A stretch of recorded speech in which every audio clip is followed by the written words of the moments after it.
I'm Diane O'Connell, author of the Novel Maker's Handbook. I'm here to share some tips for writing captivating descriptions. Number 1, engage the senses. As a writer, you need to help your readers inhabit your scenes, just as your characters would. For example, instead of describing how a dilapidated room looks, bring in the smell of the mold, the sound of the creaking floorboards, and the feel of the grimy surfaces. Number 2, integrate description into the action. Great description builds tension and illuminates character, so the best time to describe something is right when the character interacts with the object or setting. For instance, say your character is staying in an unfamiliar hotel and feels totally out of her element. Instead of describing the entire room the moment she enters it, share each detail as it affects her.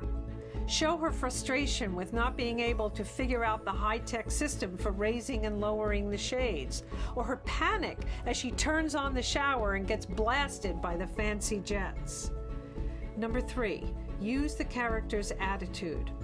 What a character notices and her attitude toward it is revealing.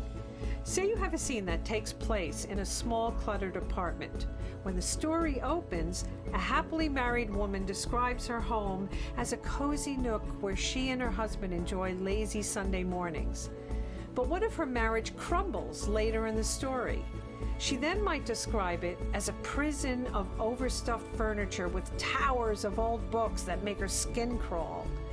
This description shows how her feelings about her marriage have changed. If you've done your job right, your description will help readers create a movie in their minds. When this happens, they'll be engaged and keep turning the pages.